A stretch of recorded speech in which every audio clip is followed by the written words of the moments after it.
Show start होने से पहले टिकट कटाओ, सब्सक्राइब करो और बेल आइकॉन दबाओ।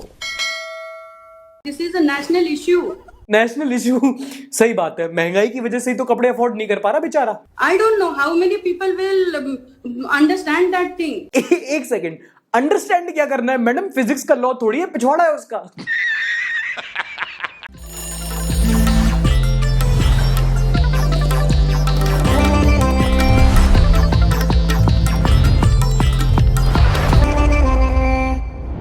नमस्कार, आदाब एंड वेलकम।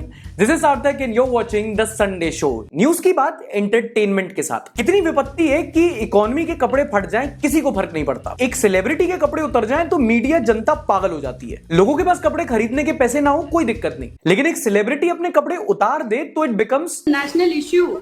रणवीर सिंह ने नंगू पुंगू होके कहां, कैसे, कब, क्या फोटो शूट कराया था, ये हम पिछले हफ्ते जान चुके थे। अब इस हफ्ते क्या हुआ कि एक एनजीओ ने आईपीसी की कुछ धारा का हवाला देते हुए ये एक एफआईआर की है कि जो रणवीर सिंह का फोटोशूट है उनकी फोटो से महिलाओं के सेंटिमेंट्स हर्ट हुए हैं। Okay, first, women are going McDonald over his photo, they are loving it. हम लोगों को भी आंखें सेकने दीजिए ना। सेकेंडली, आदमी के न्यूड पोस्ट करने से वुमेन के सेंटिमेंट कैसे हर्ट हो रहे हैं ये मुझे समझ में नहीं आ रहा। कोई सेंस है इस बात की? It's like saying my train got late because there was traffic on the road.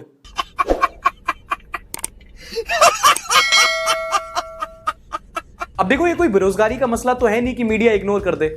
उन्होंने बनाई इसकी न्यूज और फॉर अ चेंज दिशा पटानी और मलाइका अरोरा को रेस्ट देते हुए इस बार रणवीर सिंह को ऑब्जेक्टिफाई किया और खूब डिबेट की। I've seen the pictures, I've seen his photos, 5 photos that he has posted through his Twitter handle and Instagram handle, and that is not good for the society. अब जरा विचार कीजिए, रणवीर सिंह के पास आज क्या नहीं है। हम बात इसलिए कर रहे हैं कि रणवीर सिंह ने ऐसा किया क्यों। I think that we are leading into a situation of a country which is rife with hypocrisy and with hysteria. अब इसी बीच एक महिला की क्लिप वायरल हुई डिबेट के दौरान जिसमें इनका कहना था कि रणवीर सिंह की फोटो में है दम because can see his bum, can see his bum bum bum bum. हंस लो, हंसने के अलावा क्या कर सकते हैं। This is a national issue. National issue? सही बात है, महंगाई की वजह से ही तो कपड़े अफोर्ड नहीं कर पा रहा बेचारा। I don't know how many people will understand that thing. एक सेकंड, अंडरस्टैंड क्या करना है मैडम? फिजिक्स का लॉ थोड़ी है, पिछवाड़ा है उसका।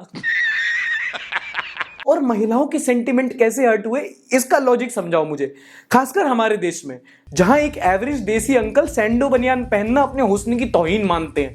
ऐसे अगर सेंटिमेंट हर्ट होने लगे तो मैडम फिर तो सिविल वॉर हो जाएगा।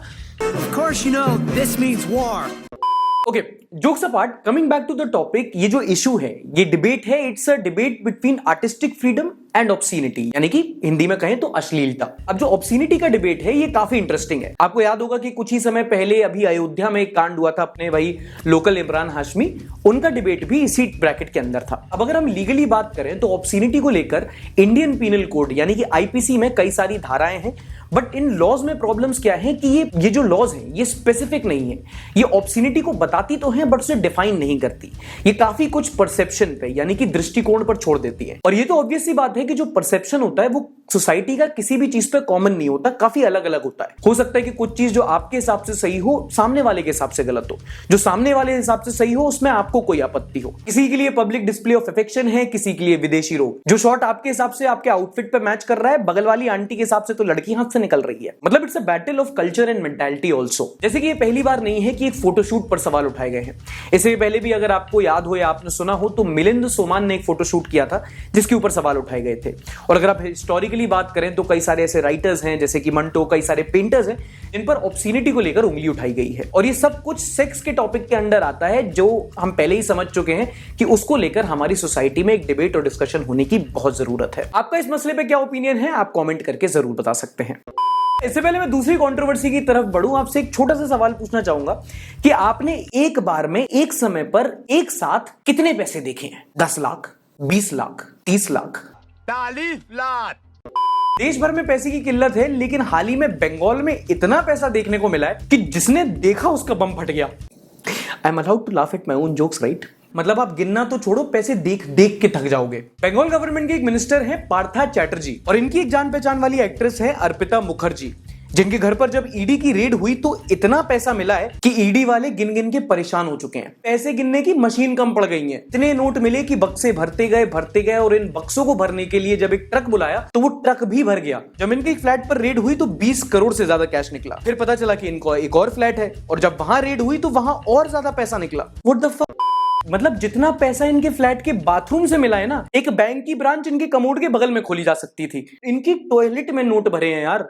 मेरी टॉयलेट में पानी नहीं आ रहा। मतलब इन्होंने हेरा फेरी देखी होगी, उसमें डायलॉग था कि पैसा क्या है, हाथ का मैल है। तो इन्होंने कहा ठीक है फिर बाथरूम में ही छुपाते हैं। अब तक 40 करोड़ से ज्यादा कैश, 4 किलो सोना, चांदी के सिक्के, यहां वहां की महंगी गाड़ियां, घड़ियां और पता नहीं कहां कहां की तो संपत्ति मिली है। अब आप सोचो कि एक स्टेट के, एक मिनिस्टर के, एक एसोसिएट के पास इतना पैसा मिला है तो इन सारे मंत्रियों ने मिलकर कितना पैसा दबाया होगा। अगर स्कैम को कुछ नाम देना है तो दो Partho Escobar. Now it's important to understand कि ये जो एसएससी का स्कैम है और जो आरोप लगे हैं कि जिस स्कैम का ये पैसा है वो स्कैम दरअसल है क्या। आप मुझे बस 1 करोड़ रुपए दे दो, मैं इन लोग को बोल दूंगा कि चूरन वाले पैसे हैं, ऑपोजिशन फंसा रही है आपको। आरोप है कि 2016 में बंगाल में सरकारी स्कूल के टीचर्स की नौकरियां निकली थी जिस टाइम पे ये भाई साहब वहां के शिक्षा मंत्री थे। अच्छा मोटा मोटा 50 लाख ही दे दो। अब जो हाईकोर्ट में याचिका दायर हुई उनमें ये आरोप लगाए गए थे कि भर्तियों में उन लोगों को भी नौकरी मिली जिनके नंबर कम थे। एक पेटी ही दे दो यार। कुछ आरोप तो ये भी लगे कि उन लोगों की भी नौकरी दी गई जिन्होंने टीईटी की परीक्षा ही नहीं दी थी। अच्छा ना आपकी ना मेरी 1000 रुपए ही दे दो, दोस्त की उधारी चुका दूंगा। उसके बाद हाईकोर्ट ने जांच बिठाई, सीबीआई ईडी इन्वॉल्व हुई और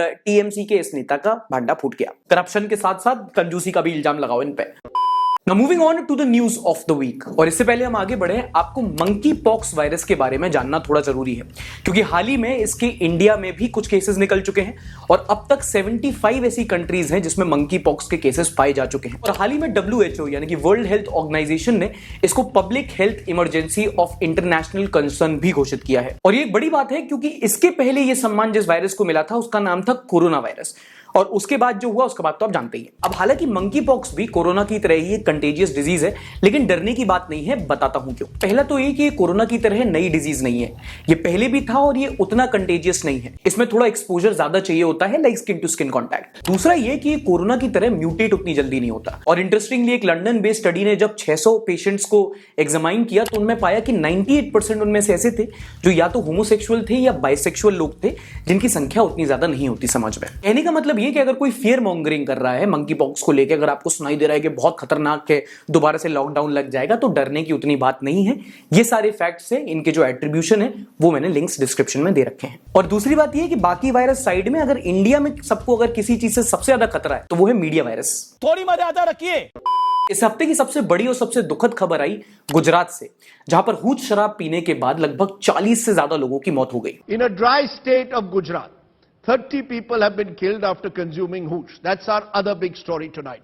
Most of the victims are breadwinners and their families are now demanding justice. Now, point to be noted, अगर आपको नहीं पता तो गुजरात एक ड्राई स्टेट है, मतलब यहाँ के लोकलाइट्स को दारू नहीं मिलती, बैन है वहां पर। सेकेंडली कई शहरों में होता क्या है कि अगर आपने भी अपने शहर में कभी नोटिस किया हो तो कुछ जगह पर कच्ची शराब मिलती है। जैसे बिहार में महुआ होता है ना, वैसे यहाँ हूच मिलती थी, जिसे पोटली भी कहा जाता है इन लोकल लैंग्वेज। अब हूच में प्रॉब्लम क्या है कि इसमें मिथाइल अल्कोहल नाम का एक केमिकल मिलाया जाता है जो ह्यूमन बॉडी के लिए बहुत पॉइजनस है, बहुत हार्मफुल है और कई केसेस में तो कई लोगों की ऑलरेडी मौत भी हो चुकी थी। लेकिन अब जब 40 लोगों की एक साथ मौत हुई है और कई क्रिटिकल कंडीशन में है तो मामले ने तूल पकड़ लिया है। पुलिस हरकत में आ चुकी है। मामले के बाद लगभग 200 लोगों को अरेस्ट किया जा चुका है, एसपी का ट्रांसफर हो चुका है, कई सारे ऐसे पुलिस ऑफिसर्स हैं जिनको सस्पेंड किया जा चुका है और जनता अब सीरियस एक्शन की मांग कर रही है। अगली दुखद खबर आती है राजस्थान से, जहां पर एक ट्रेनिंग एक्सरसाइज के दौरान MiG-21 फाइटर एयरक्राफ्ट क्रैश कर गया, जिसके बाद 2 IAF पायलट शहीद हो गए। जो शहीद हुए उनका नाम था विंग कमांडर एम राणा और फ्लाइट लेफ्टिनेंट अद्वितीय बाल। नाउ यहां जानना जरूरी है कि जो एयरक्राफ्ट क्रैश हुआ है MiG-21, इसको इनफेमसली फ्लाइंग कॉफिन भी कहा जाता है क्योंकि ये बहुत ज्यादा क्रैश प्रोन है। ये ओरिजिनली एक रशियन एयरक्राफ्ट है जो 1960 में भारतीय एयरफोर्स में इंजेक्ट हुआ था और 1970 से इस एयरक्राफ्ट से रिलेटेड 400 से ज्यादा घटनाएं हुई हैं जिसमें हमने कई सारे IAF पायलट्स को खोया है। और इसी बात को मद्देनजर रखते हुए इस हफ्ते इंडियन एयरफोर्स ने भी कहा है कि अब वो 2025 तक इस एयरक्राफ्ट को एयरफोर्स से रिटायर कर देंगे। इसका मतलब कि और जो एडवांस एयरक्राफ्ट्स हैं जैसे कि सुखोई हो गया, उनको यूज किया जाएगा और MiG-21 का इस्तेमाल बंद कर दिया जाएगा। अगली कुछ इंपॉर्टेंट न्यूज है हमारी इकोनॉमी और फाइनेंस से रिलेटेड, एक एक करके बताता हूं। एक यूनाइटेड नेशंस रिपोर्ट ने बताया है कि लगभग $90 बिलियन के फॉरेन रेमिटेंसेस के साथ इंडिया वर्ल्ड का टॉप रेसिपिएंट है। फॉरेन रेमिटेंस बेसिकली वो पैसा जो विदेश में रह रहे भारतीय पैसा कमाकर घर भेजते हैं, और ये बहुत जरूरी होता है क्योंकि टफ टाइम्स में, जैसे कि पेंडेमिक में बाहर से पैसा आता है और कंज्यूमर स्पेंडिंग बरकरार रहती है, जिससे देश की इकोनॉमी को काफी फायदा होता है। कैश है तो ऐश है, इसमें बताना क्या है। नोटिसेबली सबसे ज्यादा जो रेमिटेंस आए वो आए यूनाइटेड स्टेट्स ऑफ अमेरिका से। उसके बाद जिन कंट्रीज का नंबर आता है वो है यूएई यानी कि यूनाइटेड अरब एमिरेट्स और सऊदी अरेबिया। अगली खबर है टैक्स से रिलेटेड, मतलब कि डायरेक्ट टैक्स, इनडायरेक्ट टैक्स, और वो ये कि इस साल के पहले क्वार्टर में केंद्र सरकार ने 7 लाख करोड़ का टैक्स कलेक्ट किया, जो पिछले साल के मुकाबले 24% यानी कि 24% ज्यादा था। और इसकी एक बड़ी वजह यह भी है कि इस साल लॉकडाउन के बाद इकोनॉमिक रिकवरी देखने को मिली है और पैसा मार्केट में वापस आया है। अब सरकार के पास टैक्स की कमाई आना जरूरी है क्योंकि ये पैसा डेवलपमेंट वर्क्स में यूज होता है, आपके एजुकेशन में, हेल्थ केयर में यूज होता है, और अगर ये पैसा नहीं आएगा तो अखबार की फ्रंट पेज में बड़े बड़े ऐड कैसे छपेंगे। हाँ, जो हर त्योहार में दैनिक जागरण पर नेता लोग हार्दिक शुभकामनाएं और आभार व्यक्त करते हैं ना, वो एड स्पेस आप ही के पैसे से खरीदा जाता है। और अगली बड़ी खबर आ रही है स्पोर्ट्स की दुनिया से, जहां पर बर्मिंघम में हो रहे इस साल के कॉमनवेल्थ गेम्स में मीराबाई चानू ने इंडिया के लिए इंडिया का पहला गोल्ड मेडल जीत लिया है। मीराबाई चानू की 49 केजी की वेट लिफ्टिंग कैटेगरी थी। सिर्फ यही नहीं, इनके साथ इंडिया ने 2 और मेडल जीते हैं और दोनों वेट लिफ्टिंग कैटेगरी से ही हैं। संकेत सारगर ने सिल्वर जीता और गुरुराज पुजारी ने अपने इवेंट में ब्रॉन्ज हासिल किया है। अब बढ़ते हैं उस सेगमेंट की तरफ जिसे हम कहते हैं नॉनसेंस न्यूज। Nonsense! मतलब कि वो न्यूज जो न्यूज तो होती है बट समझ में नहीं आता कि क्या है ये, क्यों है ये, क्या खबर, हाँ मगर जो भी है न्यूज तो है। हमारे मतलब आपको मत सिखा, चल। अच्छा, आपको शोले का वो सीन याद है जिसमें धर्मेंद्र पानी की टंकी पे चढ़ जाता है?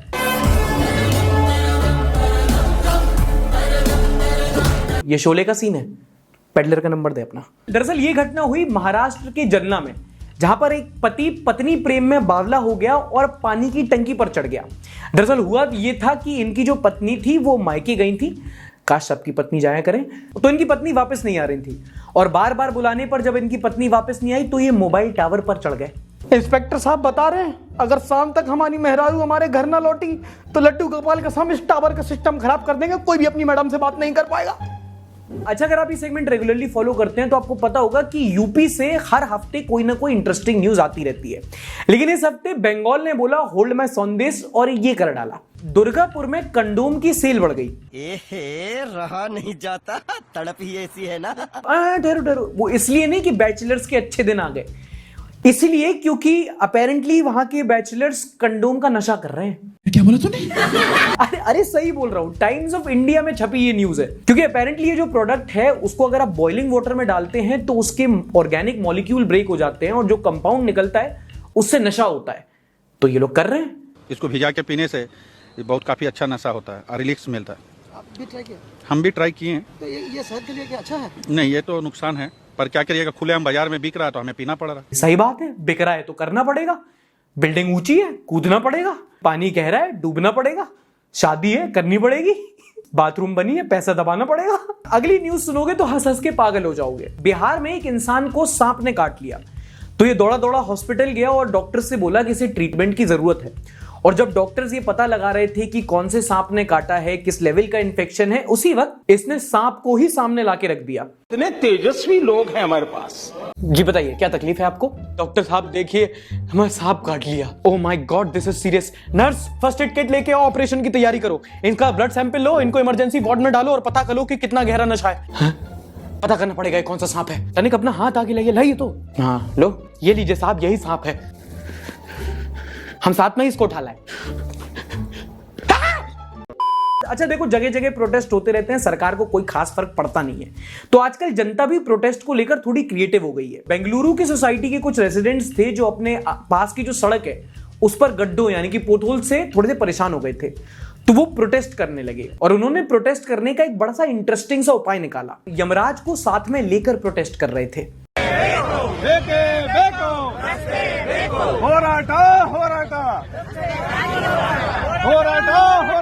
मतलब ऐसे प्रोटेस्ट देखने में मजा आता है जहां जनता भी क्रिएटिव हो जाती है, और क्योंकि जनता क्रिएटिव हो गई होती है तो मीडिया कवरेज भी मिलता है। छत्तीसगढ़ के एक बीजेपी एमएलए ने कुछ ऐसा कहा है कि देश भर के इंजीनियरिंग स्टूडेंट्स ने उनकी फोटो अपने वॉलपेपर और स्क्रीन सेवर में लगा ली है। इन्होंने कहा है कि अच्छा, just to remind you, MLA public elected representative, इनका कहना है कि अल्कोहल या दारू की बजाय लोगों को अब कैनबिस रिलेटेड प्रोडक्ट जैसे कि भांग का सेवन करना चाहिए, जिससे क्राइम कम हो जाएंगे।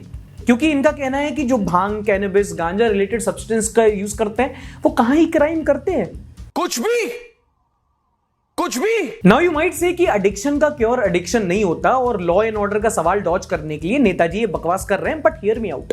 नेताजी माइट मेक सेंस, क्योंकि कोई भांग पीने के बाद अगर क्राइम करने का सोचेगा तो जब क्राइम करने जाएगा तो बहुत बड़ी पॉसिबिलिटी है कि वो क्राइम भूल जाएगा।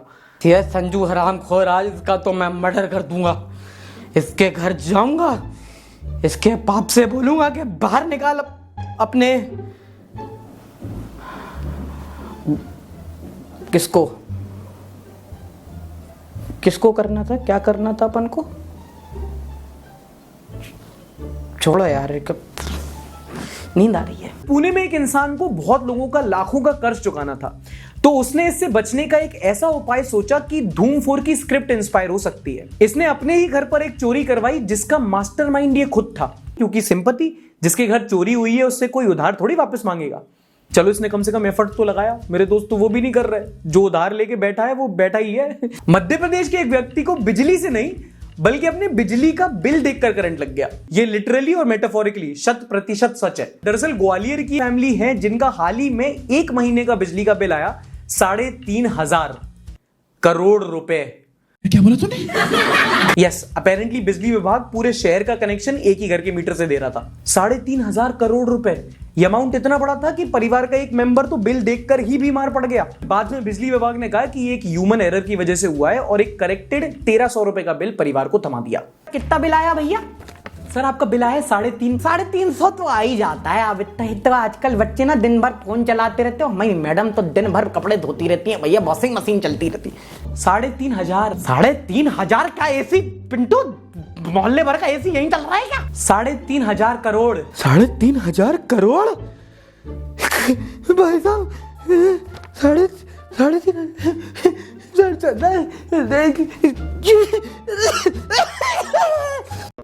अब जिस स्टोरी से हम इस सेगमेंट की शुरुआत करेंगे, देखो वो मुझे नहीं पता कि वो नॉनसेंस है या पॉजिटिव है, बट वो जॉ ड्रॉपिंग जरूर है। ये है केरला के अशोक थामरक्षण जी। ये इन दिनों अपनी फैमिली के साथ यूरोप टूर कर रहे हैं अपने प्राइवेट एयरक्राफ्ट में, और हम यहां महाबलेश्वरम नहीं जा पा रहे। एनीवे, अब मजे की बात ये है कि जिस एयरक्राफ्ट में अशोक जी ट्रैवल कर रहे हैं वो इन्होंने लॉकडाउन के दौरान खुद बनाया है। एग्जैक्टली, जब आप लॉकडाउन में डलगोना कॉफी बनाने में बिजी थे, ये प्लेन बना रहे थे। अशोक थामरक्षण जी पेशे से तो एक मैकेनिकल इंजीनियर हैं, और इन्होंने पहले फोर्ड और होंडा जैसी कंपनीज में काम किया है।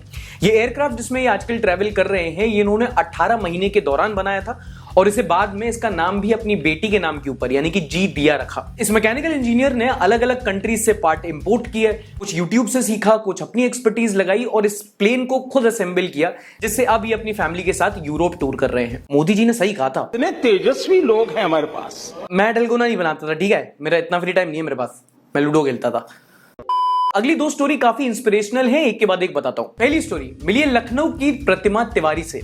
इन्होंने इस साल अपने आईएससी 12th के बोर्ड एग्जाम में 97% लाए हैं। नाउ आई नो मार्क्स सब कुछ नहीं होते, और जिसके अच्छे मार्क्स नहीं आए उसको लो फील नहीं करना है, बल्कि इस लड़की से ढेर सारी इंस्पिरेशन लेनी है। और वो इसलिए क्योंकि प्रतिमा ने ये तब किया जब ये एक हॉस्पिटल में एडमिट थी और इनका कैंसर का ट्रीटमेंट चल रहा था। अगर आपको नहीं पता है तो कैंसर ट्रीटमेंट का जो प्रोसेस होता है वो काफी ज्यादा हेक्टिक होता है, काफी पेनफुल होता है, क्योंकि कीमोस वगैरह चलते हैं, काफी ज्यादा लोग आके विजिट कर रहे होते हैं। और इस सब के बीच इस लड़की ने अपनी पढ़ाई कंटिन्यू करी, और इसके मार्क्स आज सबके सामने हैं, और अब प्रतिमा आगे जाके खुद एक डॉक्टर भी बनना चाहती है। अगली कहानी भी आपको बहुत मोटिवेट और बहुत इंस्पायर करेगी। अंग्रेजी में कहावत है, nothing worth having comes easy. इस आदमी का नाम है टाइलर कोहेन। ये सैन फ्रांसिस्को का है, अमेरिकी है, और इसका एक गोल था कि ये गूगल कंपनी कंपनी में जॉब करे। ट्राई किया, सिलेक्ट नहीं हो पाया, फिर ट्राई किया, फिर सिलेक्ट नहीं हो पाया, फिर ट्राई किया, फिर सिलेक्ट नहीं हो पाया, और इसने 39 टाइम्स बाद रिजेक्शन झेला। 39 टाइम्स। लेकिन ये ट्राई करता रहा और 40वीं बार फाइनली अपनी जॉब में सिलेक्ट हो गया। Which tells us कि if you really want something, just keep trying। मतलब कर्म करते रहो, फल की चिंता मत करो,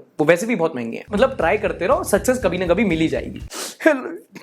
हेलो श्रुति, अब तो हाँ बोल दो, मैंने गुटखा खाना भी छोड़ दिया, मम्मी कसम। हेलो, अनब्लॉक तो कर दो।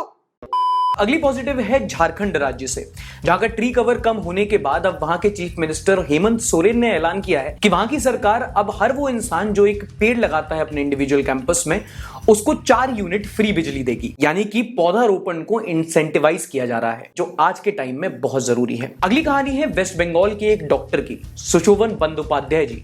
इनका हाल ही में निधन हो गया। इन्होंने 60 ईयर्स यानी कि 60 सालों तक लोगों को अपनी मेडिकल सर्विसेज दी थी।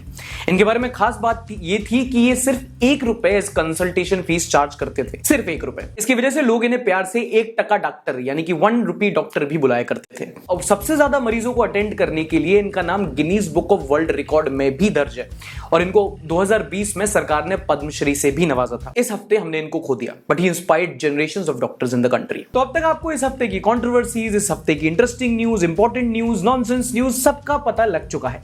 अब जानते हैं कि इस पर जनता का क्या रिएक्शन था। नरुंदर एम ने ट्वीट किया है, actress bum would hurt the sentiments and actress bum would make the song hit. Savage social commentary. Smriti Irani ji कहती हैं, can you sell a bar, Vim bar और रिन बार। देखिए, आपका बार नहीं बेचा जा सकता, हम शावर जेल यूज करते हैं जी। She effortlessly rhyme better than Kesariya and love स्टोरियां।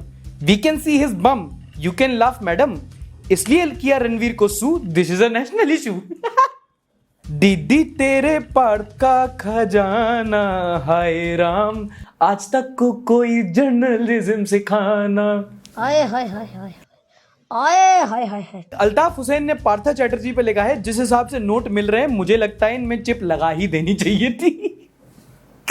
अल्ताफ भाई ह्यूमर। प्रकृति ने ट्वीट किया है, me and who bro, you and your upcoming semester. सही बात है, ये इश्कबाजी तो होती रहेगी, पढ़ाई लिखाई करो, IAS बनो और देश को संभालो। क्या आपके घर में सिलेंडर 600-700 का आ रहा है? हमारे घर में तो पाइप लाइन लगी हुई है गैस की, तो पता नहीं। बड़े लोग कोठी बंगला। दाल वाल कुछ सस्ती हुई है? दाल सब्जी ये तो सर, ये भी पाइपलाइन ही लगी होगी आपके घर, अगर तो क्या करा जाए। नीमिया तो गुड चीर पाके रखना, पल्ले विच मुखड़ा लुका के रखना।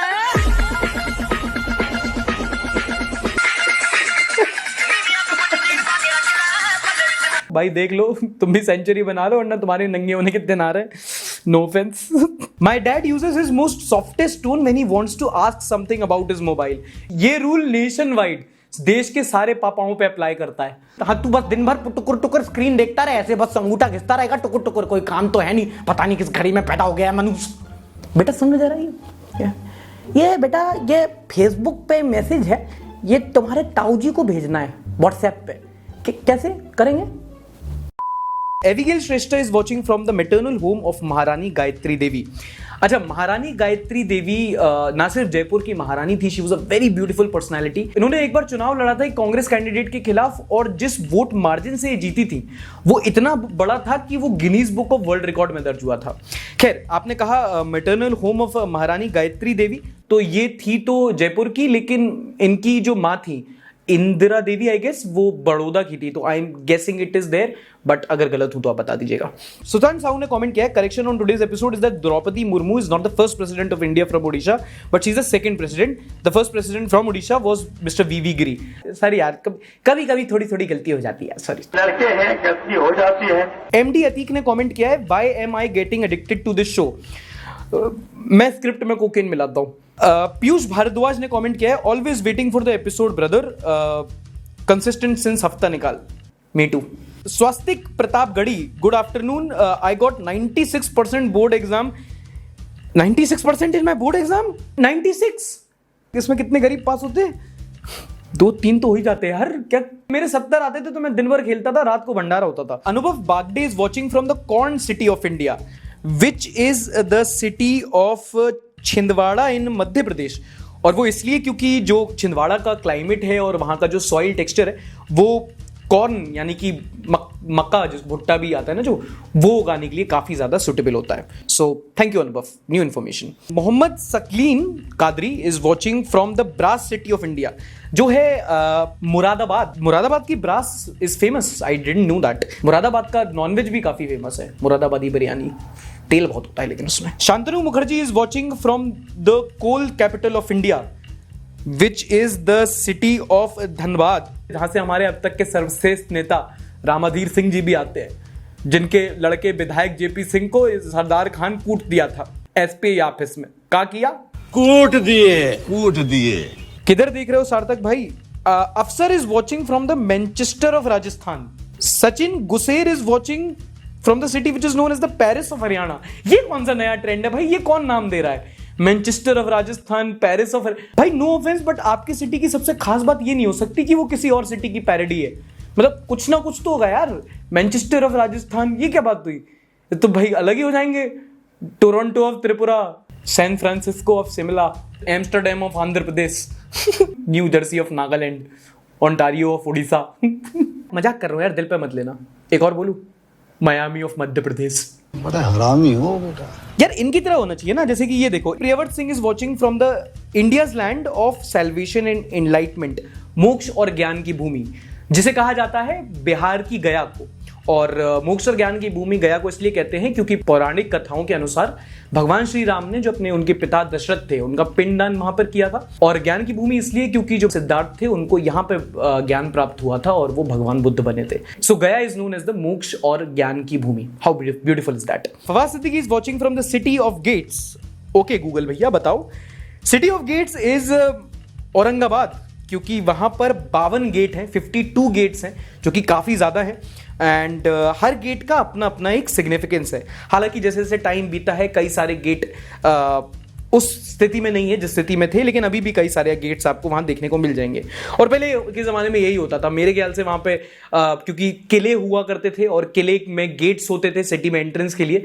और जैसे अंग्रेज आए, फिर इंडिपेंडेंस हुआ, जैसे जैसे इंफ्रास्ट्रक्चर बदला, एक सिटी में कोई एड्रेस पता करने के लिए ये जो गेट्स हैं आगे चल के बेसिकली लैंडमार्क्स बन गए. Krishna Makwana and one other is watching from a place which is known as the Scotland of India. Now this place genuinely exist. Scotland of India is Coorg in Karnataka, क्योंकि वहां का जो लैंडस्केप है वो बहुत ज्यादा स्कॉटलैंड से मिलता जुलता है. It's also very big coffee producer.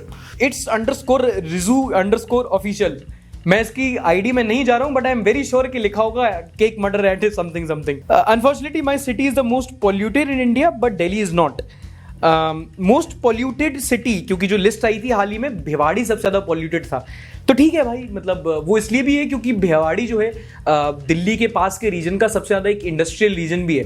तो एक ये रीजन हो सकता है कि आपकी सिटी में क्योंकि इंडस्ट्रीज बहुत ज्यादा है तो वो पॉल्यूटेड भी ज्यादा है. बट ठीक है, प्रोज एंड कॉन्स होते हैं. Rajesh Ricky Sharma ji is watching from the electronics capital of the world. Sir ji and madam ji, electronics capital of the world, not sure, but अगर फ्रॉम द वर्ल्ड है तो चाइना होगा. जी हाँ, it's in Shenzhen in China which is called the electronics capital of the world, क्योंकि माना जाता है कि दुनिया में जितनी भी इलेक्ट्रॉनिक्स प्रोडक्ट्स बनते हैं उनमें से 90% शेंजेन में बनते हैं. तो चाइना से देख रहे हैं लोग भाई, अपन को देख रहे हो तुम, सिर्फ इंडिया नहीं, अभी तो विदेश में भी जा रहे हैं अपन.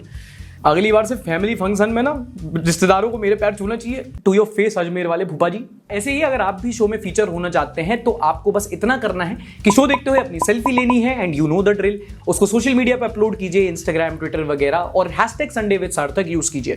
मुझे मेंशन भी कर सकते हैं, और अगले हफ्ते हम फीचर करेंगे आपको, और आप अपनी सिटी की हिंट जरूर बताना, कुछ इंटरेस्टिंग जैसे इन लोगों ने बताई, और आपकी सिटी का नाम हम गेस करने की कोशिश करेंगे. ये था इस हफ्ते का एपिसोड. अगर पसंद आया हो तो लाइक जरूर कीजिएगा, नहीं पसंद आया तो डिसलाइक कर सकते हैं, बट लाइक जरूर कीजिएगा यार, बड़ी मेहनत लगती है. पिछले हफ्ते का एपिसोड आपको इधर मिल जाएगा. अपना ख्याल रखिएगा, मिलेंगे अगले हफ्ते. तब तक के लिए टाटा, बाय बाय, शब बखैर. Like, subscribe and share.